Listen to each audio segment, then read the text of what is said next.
It's story time! Hello and welcome to the Storytime podcast, and this week I have with me Brenda Quigg. Hi. And she is here this week to tell us some stories about being hard of hearing. But first I'm just going to, do you want to tell everyone where to find you online? Yeah, I have a Facebook page called Happy B&B, and it's the same name from our YouTube channel as well. My name is B, nickname B. Yeah, so Happy B&B. Happy B&B, yeah. So all the links will be down in the description on YouTube and in the show notes on SoundCloud, and people will be able to find you there. Yeah. But yeah, so you're here today and you're going to tell us some stories about being hard of hearing. Yeah, I think I'm kind of like being hard of hearing is very different to being hearing or deaf. So I haven't come across a lot of stories where people talk about their experiences of being hard of hearing. But I think I have some pretty funny stories of like when I was little, that when I was first diagnosed, for example, I was actually born hard of hearing, but they didn't find out too much later because I don't know if you remember in primary school, when you're going to the first year of school, they do, the local community nurse would come in and she'd do like your eye test, your hearing test, that kind of thing. Yeah. So I was very young and I must have known something was wrong with me because I was afraid of being found out. I was afraid that my parents would see me as a broken child or something like that, you know. And I don't know what I got into me. I know, kids are so weird. Kids are so weird. Like, and my friend at the time, Marion, she must have known because we talked about it and we had this amazing plan to cheat this exam. So, because back then they didn't have I don't think they had the test for babies back then. Okay. So they didn't find out till I actually went to primary school. But I used to call her Four Eyes because she was blind and she used to call me deaf. So we must have known something was wrong with my ears. And the nurse came in anyway, and we had the nurse come into the classroom and everyone was sent outside, and she was like, I'll go first and I'll figure out how we can make you cheat this exam. So what it turned out was there was the patient, the nurse, and then everyone was waiting out in the hall. And what they didn't realise was there was glass panels in the door so you could see straight out into the hall. Yeah. So my friend went first, so she kind of figured out how the system worked, and then I went in next, and she stood out in the hall behind the nurse. So I was looking at the nurse, but really I was watching my friend out in the hall, and she was watching the nurse play with the buttons. And she, you know those old Weatherman type things, so we had one of those to click whenever you heard the sound in your ears. You had to click this red button. So I didn't hear anything and could see my friend out in the hall, and she was like, no. Oh my god. No. That's like ingenious, but it's also like, what? I was like, how does a 5-year-old figure this out? I don't know what we did, but so that went on for like, I was about 5 then. I think we were 4 or 5 when they started school. They didn't pick it up then. Oh my god. And it really did affect me in school because I remember being sent to like the bold corner in the school and having to face the wall and being really confused as to why I was there because I was missing out on so much. But I was very lucky the fact that I went to a small country school. I'm from Cork originally, and I went to a tiny school that had like 20 pupils in the whole school. So I had a lot of one-on-one attention with the teachers, so I don't feel I've ever missed out on my education. I was very lucky for that. Whereas if I had went to a school of 100 to 200 pupils, it probably would have been a different story. So it was very funny that we did that. And it was only then, probably a year or two later, that my grandmother started to see, kind of going, there's something not right here, because she had a Northern Ireland accent and she used to call my name behind me and I could never hear her, or I couldn't understand what it was she was trying to say. So she was there to my mother going, you know, I think you need to get her ears checked out. And I was the youngest of 5 kids, so I didn't really need to talk, I suppose. You know what I mean? Like, my siblings did that for me. So like, I can understand my parents not identifying it as quick because it was probably a busy household, you know. But so my mother brought me to the doctor, and the doctor was like, yeah, your mother's right, there's something wrong with her ears. So there was diagnosed then being hard of hearing. And then I got my hearing aids, and I didn't realise how much I missed out on was we took a trip into town. I had my brand new hearing aids and still discovering new sounds in the world. And I remember just walking down the street, and a siren, like I think it was an ambulance or a fire brigade siren went off, and I lost my life. I started screaming and crying, could not. It's frightened the shit out of you, yeah. My first time ever hearing that. And I was like, what is that? My mother was like, you've never heard that before. And it's such a loud sound. But the thing with my hearing is that I can hear low tones perfectly fine. So I can hear conversation level, but really it depends on the person's voice, how high their pitch is. So I've been able to get by with that, but things like smoke alarms, fire alarms, that kind of stuff, if I take out my hearing aids, I can't hear them. That's very dangerous. That's very dangerous, yes. So it's worrying, and that used to scare my parents a lot. And like when I first moved out of home, I had to go move into I went to dorms, like student accommodation, and I was made to stay in the apartment behind the security in case the alarm ever went off, that kind of thing. Okay. So I got by. But yeah, that was very funny. So when I got the new hearing aids, there was other sounds like the Green Man. I'd never heard that before. Oh, no way. So it was quite a whole new world of being 5 or 6 years of age. It was kind of fascinating. But I thought I was very lucky in primary school that it was a small school, I was able to cope, and I really enjoyed it. I mean, they used to do things like speech and drama with me because I have a problem with my speech sometimes. There might be a few times where I don't pronounce words properly, and things like R's and W's, I still have problems with that I really have to think about how I pronounce things.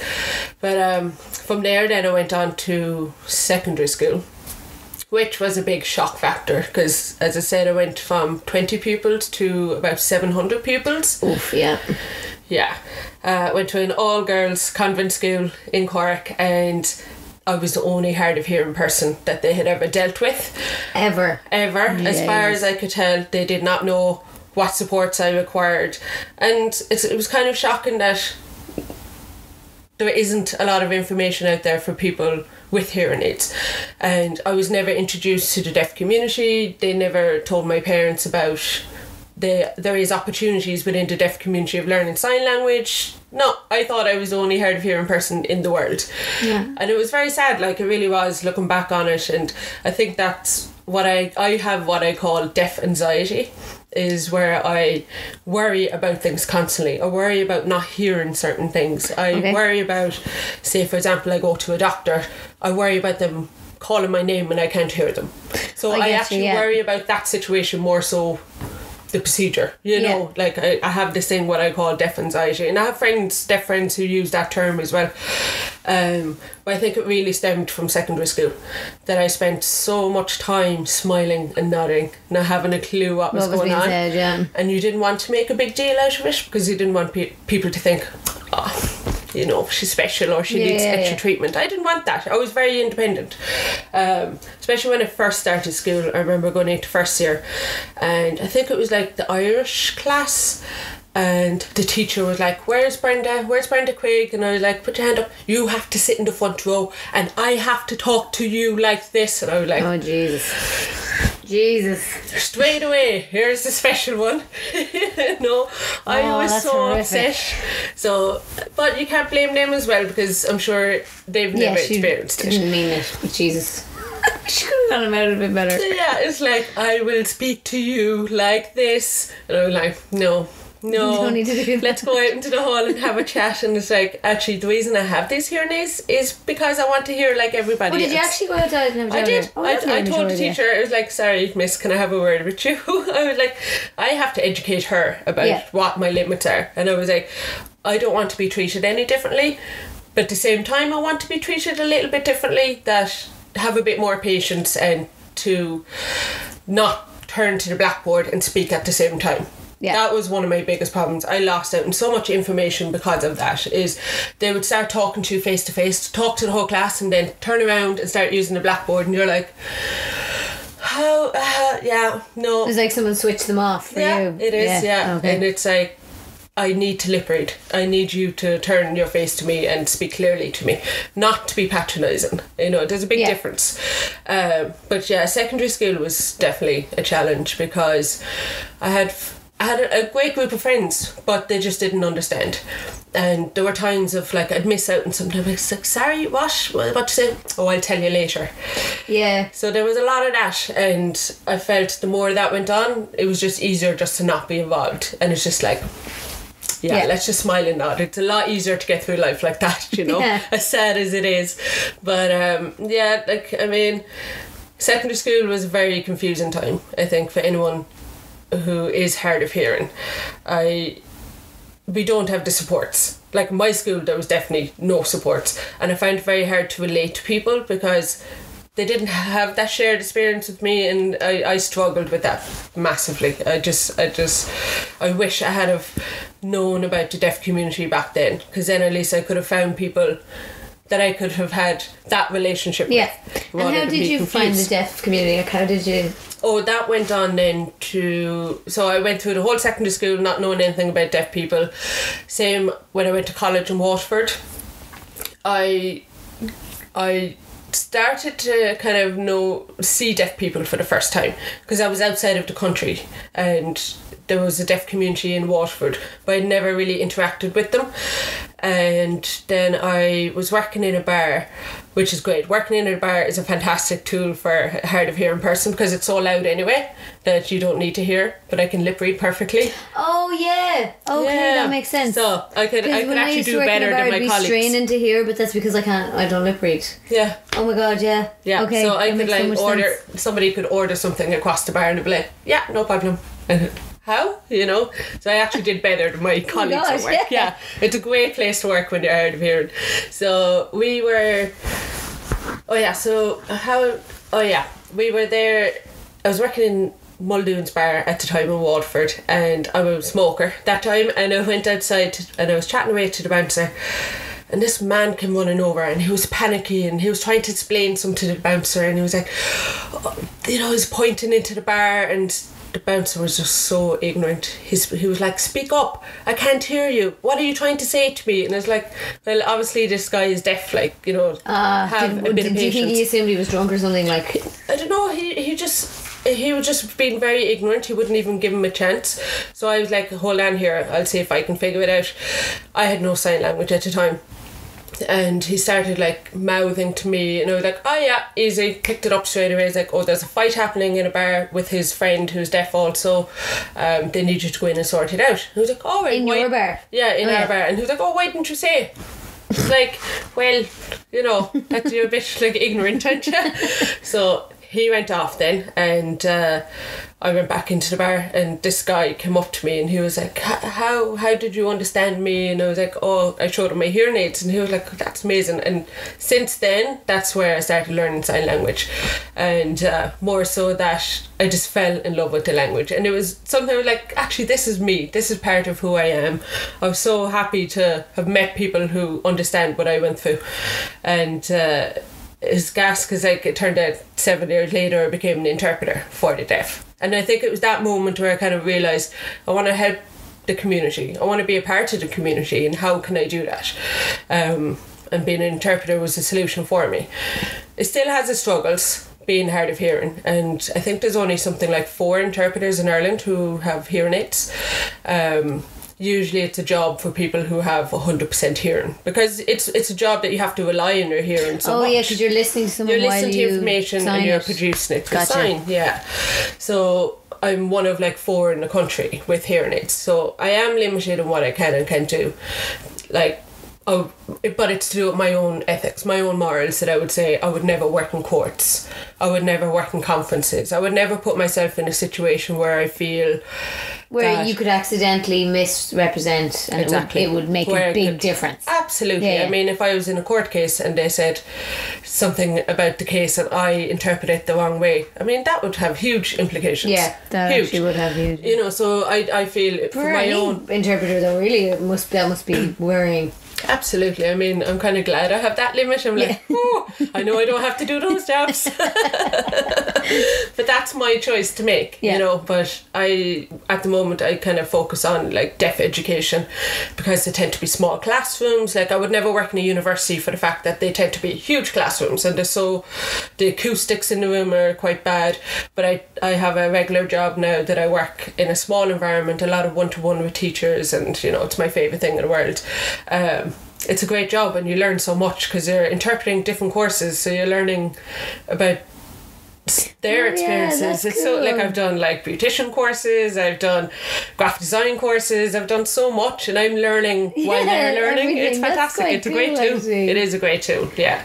But I find being part of the deaf community now is like, it's changed me who I am. It's made me accept, okay, I am not like my hearing peers, but at the same time I'm not like my deaf peers, which is kind of you're stuck in the middle, so you kind of have to figure out who you are, and like that to me is like I have the best of them both, and I mean that's all I wanted, is to find out who you are, and I think it's important when you're trying to grow up. Yeah. You know, you're constantly learning. And it's very funny how it turned out. My fiance, who I met in Tinder, he's hard of hearing. No way. And he was only just recently diagnosed in the past month. He got his hearing aids. Oh, no way. Yeah, so it's just kind of like how funny how things turn out. Has that been something like did you notice, like, before? Did you notice? Like, he knew himself that he was hard of hearing, and his is genetic, whereas mine wasn't. Mine, they don't know what happened. It was just something that I've had since birth. But his is genetic. His mother has the same issue, and his grandmother would have been quite hard of hearing as well. But I met him about 3 years ago, and he said it to me then that, you know, I think I've like a percentage, 50% gone in one of my ears. And I said, oh, that's funny, you know, meeting me on Tinder, random, you know. And then in the past year, I kind of said to him, you know, you're getting worse. I can see it. And he's saying what a lot more, and I can see the stresses in his face. And the worst thing for us at the moment is being out in social situations like a busy pub or a nightclub. We hate it. We're very social anxious people that we hate putting ourselves in an environment where we can't hear people. That's true. I totally understand that. Yeah, so we've made that decision. We're very comfortable staying at home. You know what I mean? And just, it's not because that we hate going, like, we just hate being in situations where we can't hear. But he only just got fitted with hearing aids about 3 weeks ago, and it's just like a whole new world for him now. And it's like, oh, I'm hearing sounds that I haven't heard in like so long, and I'm like, oh my god, that's what it was like for me when I was 6. It's delighted now, like, it's funny because, as I said to you, I couldn't hear high pitches like ambulance and stuff. He's the opposite. He can't hear low ones. No. Yeah, so we're kind of a perfect match. So at least if the smoke alarm goes off, I'm okay. He'll hear that one, Yeah, but it's funny how life turns out, you know. It's just that, you know, we felt, oh, it's meant to be, you know. But I can kind of understand, like, the anxiety around not being able to hear. So, like, because if I'm out in a busy nightclub, I'll always kind of like do this trick where you cup your ears so you can hear better. Because I often have difficulty hearing people in nightclubs like that. But you like, I can understand on a small, very, very small scale then what it must be like then, because I'm kind of strained and I'm like, oh my god, I want to hear what this person's saying. So I can kind of sort of imagine. Yeah, no, I mean that's a lot more. I think that's in general. Everyone has that when they go out. Like no one can hear perfectly in a noisy environment. But I think one of the scary things for me this year is I had back surgery in February, and I was more worried about not being able to hear than the actual surgery itself. Like I was going into I don't know. I was because you had to take them out, did you? So I had to have them taken out for the procedure, and I was afraid of waking up and then they're trying to talk to me and I wouldn't hear. But they were amazing.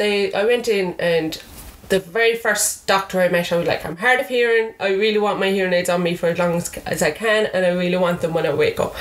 And this was, where did I go? I went to Tala Hospital. They were amazing. They were so accommodating.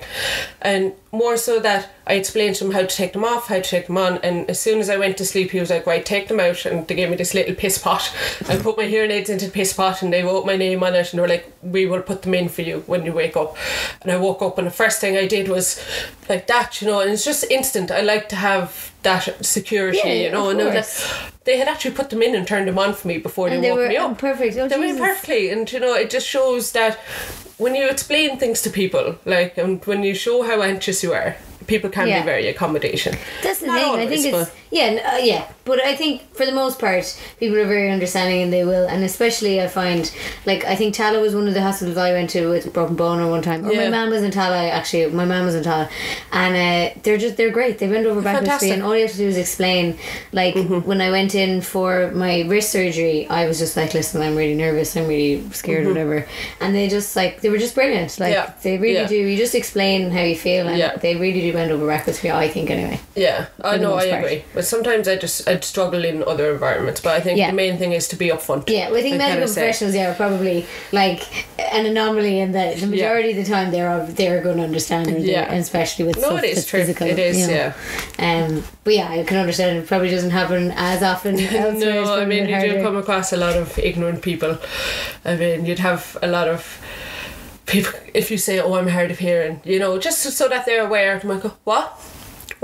And I'm like, don't you dare. Oh, it's a joke? Yeah. Oh, for thinking sake. that it's the first time I've ever heard that in my life. You know, and I'm like, oh my God, are you for real? You're grown up. Why are you doing that? Oh my God, it's so it's frustrating. Or the other thing they say is like, oh, but you've got a great speech. Yes, I worked hard for this speech. Excuse me, how dare you?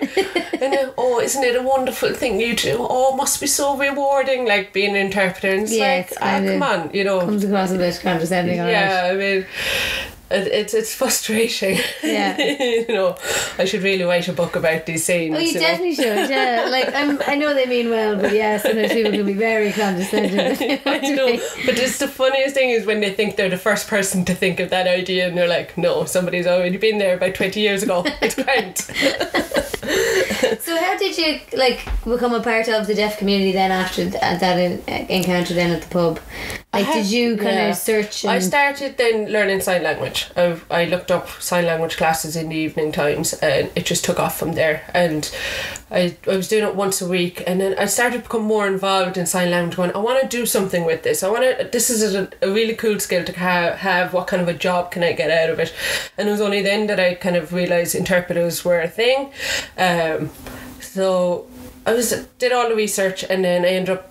Trinity is the only place where you can train to be an interpreter. Oh. They have a Centre for Deaf Studies there. Oh, wow. And you do a 4-year course there to train to be an interpreter. So what were you studying, just out of curiosity, in Waterford when you first went there? So in Waterford I was doing the sign language classes, learning the language itself, and I did that for 3 years. So it was like 10-week block courses, evening courses, and then moved to Dublin then to do 4 years full time in Trinity. So you weren't in Waterford beforehand doing a degree before you... I was in Waterford doing graphic design. I see. Right, yeah, okay. Sorry. So I did that for 3 years, and then I decided I didn't want to be a graphic designer anymore. Yeah. I just felt, no, it's not for me, and I was working and trying to figure out life, and I was working in a bar and a bookies, just making my way through. And then I met this deaf guy, and that changed things for me. It was like, I actually want to learn this language. I want to see what it's about. And then I looked into making it as a career, and that's when I came across interpreting. And I'm still friends with that guy, which is cool. Oh, no way. He lives in Dublin now as well. And it's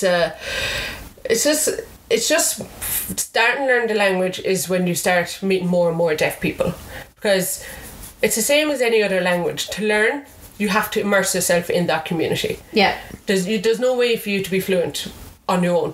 Like, you can't practice in a mirror by yourself. You have to practice with other people, especially for me to understand what they're saying. You have to be so broad.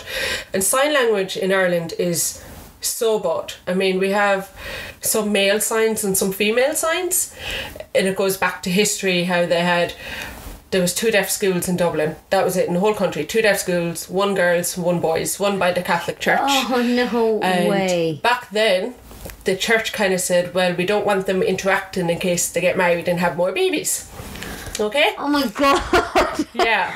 So as an interpreter, it makes our job very difficult. Oh my God. So when, for example, we see an older deaf man versus an older Irish deaf woman, you have to kind of analyse what signs they use. For example, here, like, females would go Monday, Tuesday, Wednesday, Thursday, right?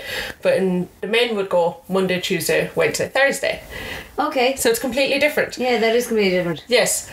So you have different generations of sign language as well, because the system was so bad back in the day that they used to they used to do this thing called oralism, whereas the church didn't want deaf children learning sign language, so they forced them to speak.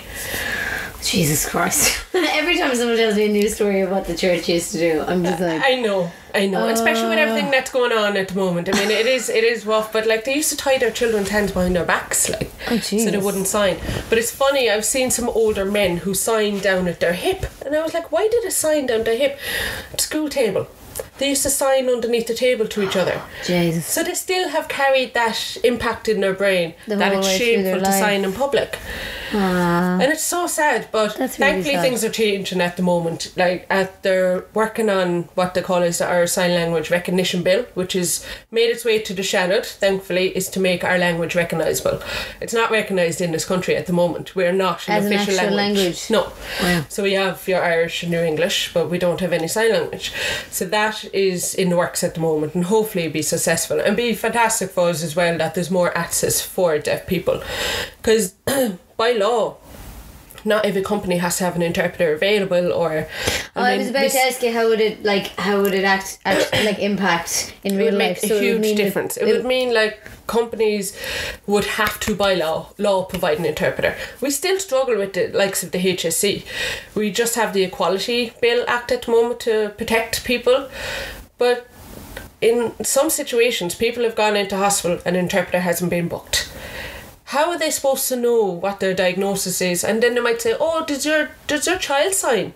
Well, sure, they can relay the information. It's like, how could you ask a child maybe to say your mum has cancer or something like that? It's not professional.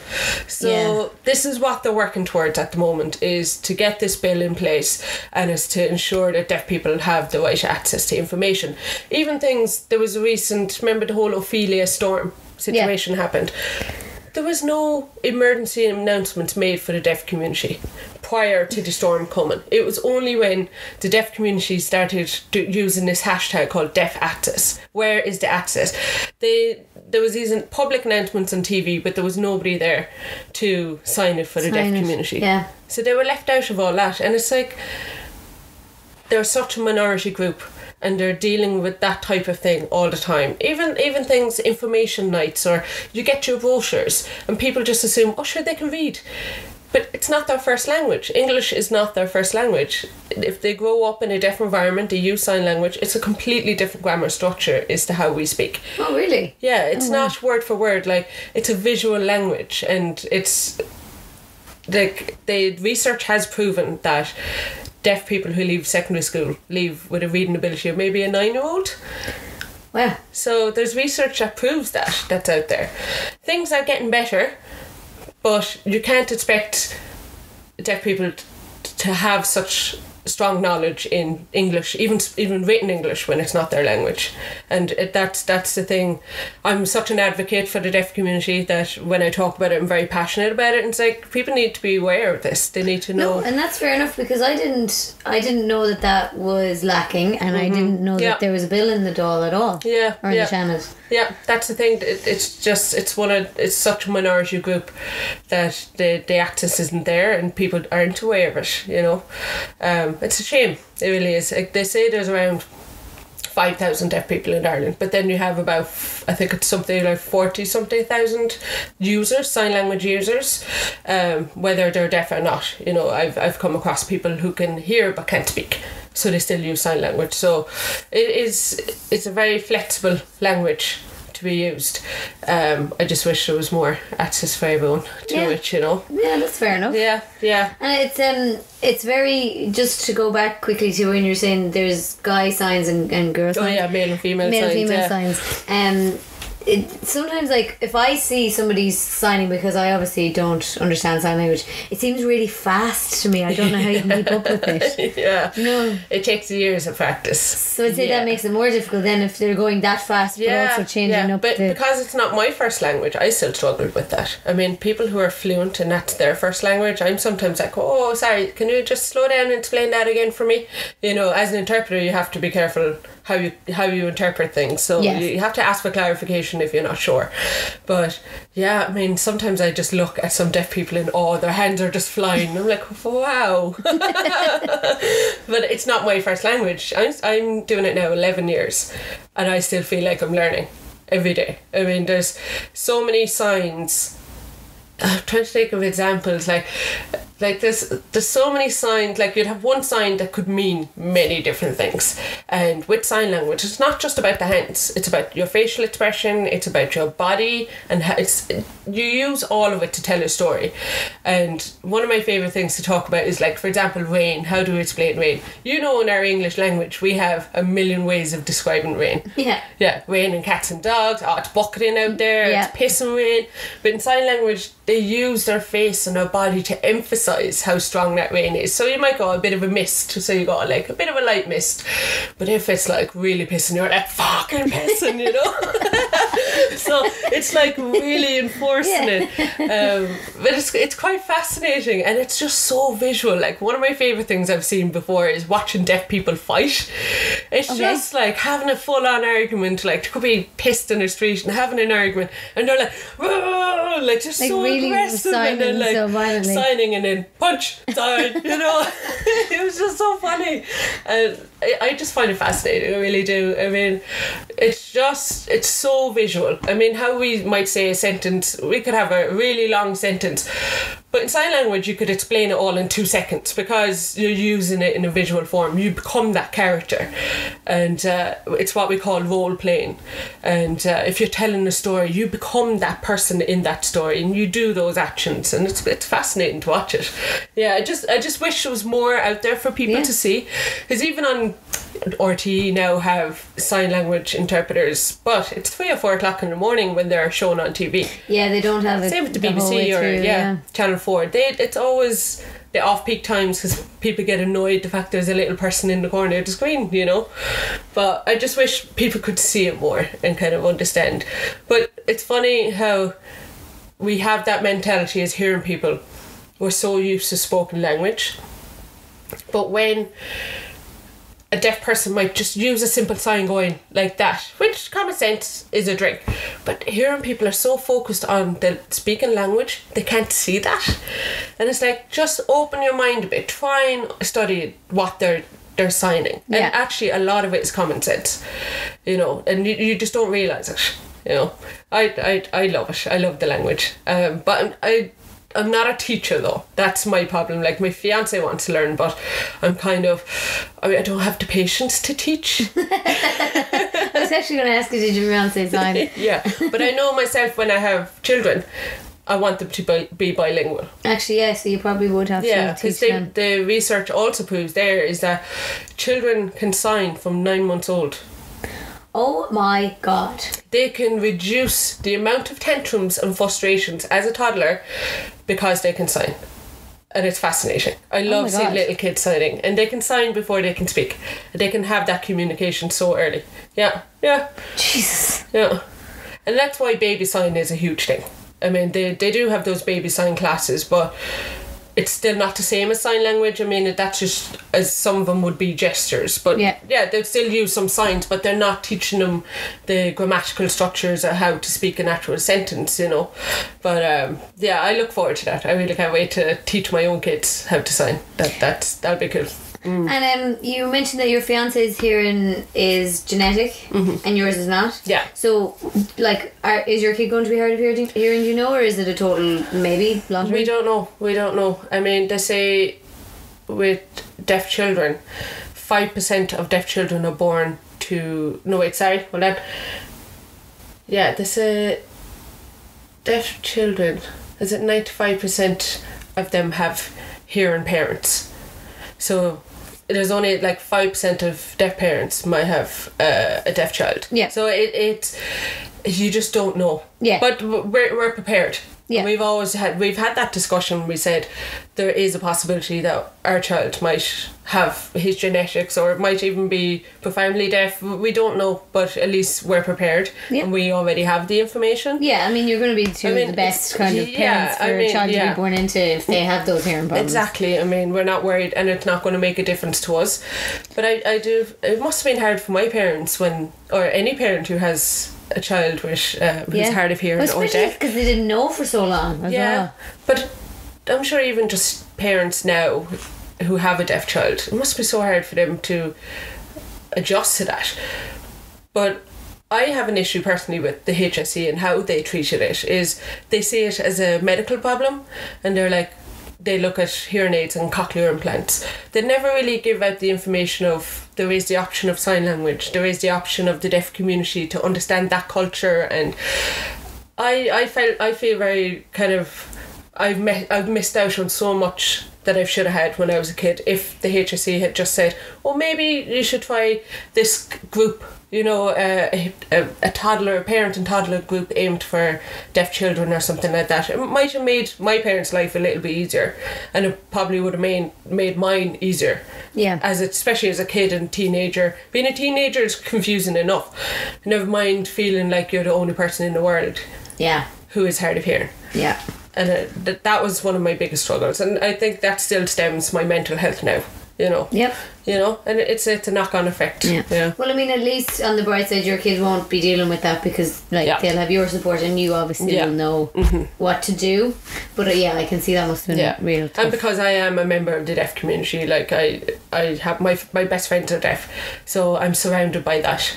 So I don't have any fears of that if my child was born deaf. Yeah, definitely not. Yeah. And you managed to teach them sign language. And if you have a hearing child as well, we still teach them sign language so that they can better communicate. Yeah, absolutely. Because I would rather to have less tantrums. So it just in general helps them. It helps bring them down reduce, tantrums. Because what you see with babies is a lot of frustration. They're trying to explain what they want, but they don't know how to communicate. They can't speak. But if you teach them signs, like even just for milk or food or I'm hungry, and that could make a huge difference for a kid. That's so interesting. I've never thought about that before. That's so interesting. Yeah, and I always recommend it to people. You should, like my sister recently had a baby, so I'm kind of like, they say from about 7 months onwards they can start learning and picking it up. So I must take it on myself to teach my nephew, to teach her signs, to teach him just little things, even start off with 10 signs that might help, you know. So I find it's fascinating. And I guess we'll wrap it up now, but a question I was thinking was, is there anything like the hearing community can do to maybe help, if you get me? So say, is there a way, because when I think of sign language I'm like, oh, it seems really complicated and it would take me forever to learn it, but would there be a number of signs that I could learn maybe, and then I think when it comes needed to communicate with somebody? I know what you mean. Like when it comes to meeting deaf people, I think the main thing is do not shout. Okay. The amount of people that shout and think this will make things better, they're still deaf. It's not going to change anything. Okay. Speak normally. Speak to their face. If you have to, write back and forth, words that can help. But just have patience. Some people just totally disregard deaf people and they just don't have time for it, and it really is about patience and just being nice. Yeah. I mean, that's all it takes. It's just being nice. Even just hello. That means hello. You know what I mean? It means goodbye. Hello. It's the same thing. Cursing is the same thing. It's like, it's just having the patience. And it's like, how are you? I mean, those small things, or thank you is an amazing one. I mean, if you were working in a shop or in a pub or something, you come across deaf people, all you have to do is thank you. And that makes such an impact towards a deaf person. Thank you. Your chin, out from the chin, and that's near enough universal. That's the other thing is sign language is different in every country. By the way, that's another thing. Actually, because when you mentioned Irish Sign Language, I was wondering. Yeah, so in the UK they use BSL, which is British Sign Language. You have ASL, American Sign Language. There's New Zealand, Australia. Wouldn't it make more sense to have a one around the world? That's a very common question everyone asks, and it's the same as asking why don't we all speak English. That's fair enough. No, that's fair enough. Yeah. To the deaf community, it's about culture and identity. That's their language, and they're so proud of their language. It's such a beautiful language. And if you think about it, back in the day, how there was no such thing as Skype, people didn't travel as much, so they had to make do with what they had within their own community, and that's how signs have developed. Gotcha. Okay. So, you know, they wouldn't have met somebody in the UK. Maybe never, you know, so how would that sign be transferred to that community as well? That makes sense. Because I guess I forgot that, of course, it's gone back years. It's not like 2 years ago they were let's just establish this. Okay. So that makes sense. But there is a lot more, you do see a lot more common signs going about now because of the use of technologies like Skype and all that. People are communicating to other people in other countries and learning their languages. Like, I would watch a lot of videos on YouTube or whatever, like Niall DeMarco. He's a massive advocate for the deaf community in America, and he won America's Next Top Model there a few years ago, a deaf man. And I can kind of understand these signs, but you'd see a lot of, we use that sign as well. We use that. So there is a lot of common signs, but it's not the exact same. Like British Sign Language, to me, I couldn't understand it because they use two hands, whereas we use one hand for the alphabet. Oh, really? I didn't know that. Yeah, so like we'd go A, B, C, D, we'd use one hand, but in the UK they use, I'm not sure, but I know there's A, E, I, O, U, so they're using two hands to communicate, whereas we can use one for the alphabet. That's quite different, actually. And it goes back to history, how they founded the language, you know. So that was really interesting. Thank you very much for coming on the podcast. No problem. I'm glad I came on to talk about it and hope created some awareness around it. Yeah, definitely, because I didn't know there was a bill in the Shannon. I didn't know that it was something that was lacking in Irish culture. I think education is important. Yeah, big time. Thank you so much. Thank you. If you just want to remind everyone where to find you online if they'd like to follow you. Absolutely. I'm on Facebook. I have a page called Happy B&B, and it's the same name for my YouTube channel as well. And we are on YouTube and SoundCloud. Please check out the Patreon if you want to support the podcast. And thank you very much. Thanks for having me. See you next week.